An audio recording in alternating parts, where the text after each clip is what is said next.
हम सब बाइबल से एक वचन निकालते हैं। फिलेमोन की पुस्तक पहला अध्याय वचन 6। वचन में लिखा है कि तेरे विश्वास में सहभागी होना तुम्हारी सारी भलाई की पहचान में मसीह के लिए प्रभावशाली हो।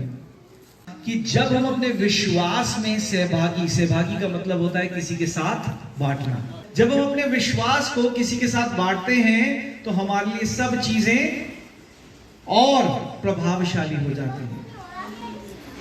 हमें अपने विश्वास को बांटना सीखना चाहिए मेरे प्रियजनों।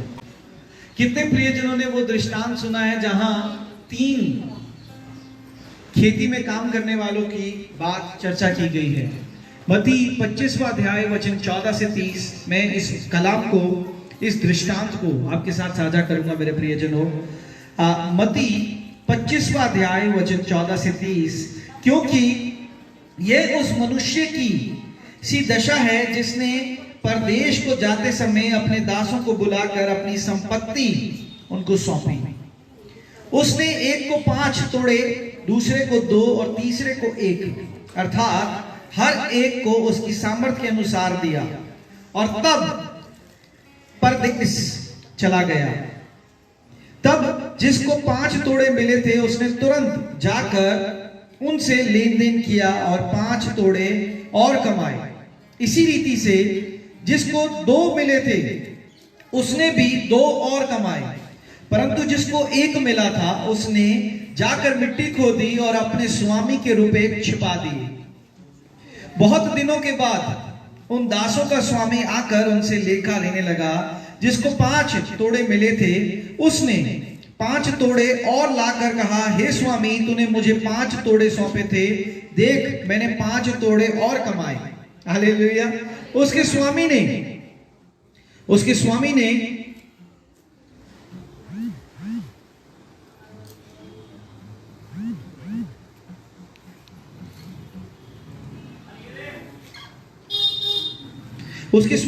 कहा, धन्य है अच्छे और विश्वास योग्य दास, तू थोड़े में विश्वास योग्य रहा, मैं तुझे बहुत वस्तुओं का अधिकारी बनाऊंगा। अपने स्वामी के आनंद में सहभागी हो। हालेलुया। और जिसको 2 तोड़े मिले थे उसने भी आकर कहा, स्वामी, तूने मुझे 2 सौंपे थे, देख मैंने 2 तोड़े और कमाए। उसके स्वामी ने उससे कहा, धन्य है अच्छे और विश्वास योग्य दास, तू थोड़े में विश्वास योग्य रहा, मैं तुझे बहुत वस्तुओं का अधिकारी बनाऊंगा। अपने स्वामी के आनंद में सहभागी हो। तब जिसको 1 तोड़ा मिला था उसने आकर कहा, हे स्वामी, मैं तुझे जानता था कि तू कठोर मनुष्य है और जहां नहीं छींटता वहां से बटोरता है। सो मैं डर गया था और जाकर तेरा तोड़ा मिट्टी में छिपा दिया। देख जो तेरा है वह ये है। उसके स्वामी ने उसे उत्तर दिया कि हे दुष्ट और आलसी दास, जब ये तू जानता था कि जहां मैं नहीं बोया वहां से काटता हूं और जहां मैंने नहीं छींटा वहां से बटोरता हूं, तो तुझे चाहिए था कि मेरा रुपया सराफों को दे देता, तब मैं आकर अपना धन ब्याज समेत ले लेता था।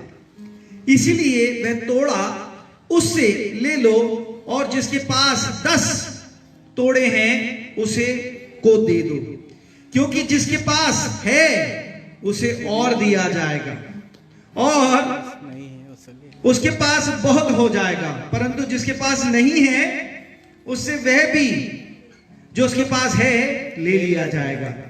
और इस निकम्मे दास को बाहर के अंधेरे में डाल दो, जहां रोना और दांत पीसना होगा। अगर आज आप विश्वास करते हो मेरे प्रियजनों, तो सबसे बहुमूल्य चीज जो फिलिपियों की पुस्तक में लिखी है वो कहता है, अपने विश्वास को सहभागी बनाओ। क्या हम अपने विश्वास को सहभागी बनाते हैं? क्या हम अपने विश्वास को बांटते हैं? आज सबसे बड़ा सवाल विश्वासियों के लिए है। हम अगर विश्वास करते हैं तो सबसे बहुमूल्य और सबसे जरूरी चीज ये है मेरे प्रियजनों कि हमें उस विश्वास को अपने सब जानने वालों मित्रों, रिश्तेदारों, प्रियजनों के साथ बांटना है। पर जब हम बांटते हैं तो विश्वास क्या होता है? हमारी सब वस्तुओं में प्रभावशाली हो जाता है।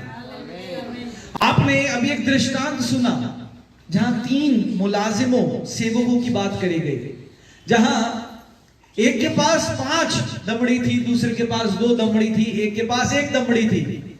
जिसने 5 दमड़ी और कमाई उसे और दी गई, और प्रभु उसके मालिक ने कहा मेरे आनंद के साथ सहभागी हो जाओ।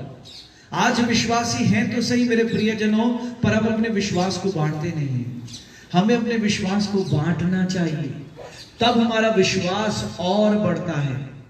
तब जो वस्तुएं हमारे जीवन में घट रही हैं वो बढ़नी शुरू हो जाती हैं। जो कटौती का जीवन होता है वो खुशहाल जीवन होना शुरू हो जाता है। प्रभु कहता है जिसके पास है उसे और दिया जाएगा, पर जिसके पास है उसको पाने के लिए क्या करना है? अपने विश्वास को इस्तेमाल करना है। अपने विश्वास को अपने प्रियजनों, अपने रिश्तेदारों, अपने मित्रों के साथ बांटना है, सहभागी होना है। Hallelujah, hallelujah. आज बहुत से विश्वासी सिर्फ अपने लिए प्रार्थना करवाना चाहते हैं, पर दूसरे के लिए प्रार्थना नहीं कर सकते। अगर आप विश्वास करते हो तो आपको प्रार्थनाएं करनी है, ना कि सिर्फ अपने लिए, पर अपने क्षेत्रों के लिए, अपने कुंभों के लिए, अपने रिश्तेदारों के लिए। जब तक आप अपने विश्वास को खर्चोगे नहीं, वो विश्वास बढ़ेगा नहीं। वो विश्वास को खर्चना सीखो। कैसे खर्चोगे? जब दूसरे की किसी परेशानी पर, मजबूरी पर आप उसके साथ खड़े रहोगे और कहोगे मैं तेरे लिए निरंतर प्रार्थना कर रहा हूं। जब परमेश्वर आएगा तूने क्या कमाया? हाँ परमेश्वर, मैंने दोबारा जीवन कमाया। जब मैं दोबारा उत्पन्न हुआ, बच्चा था, बालकों जैसी बातें करता था, पर अब मैं सियाना हो गया हूं और अब मैं सियानों जैसी बातें करता हूं। बाइबल के अनुसार चलता हूं, बाइबल के अनुसार वचन पढ़ता हूं और उन वचनों को अपने जीवन में अधीनता से अमल करता हूं। समझ पा रहे हैं मेरी बात को आप? हमें अपने विश्वास को बांटना चाहिए।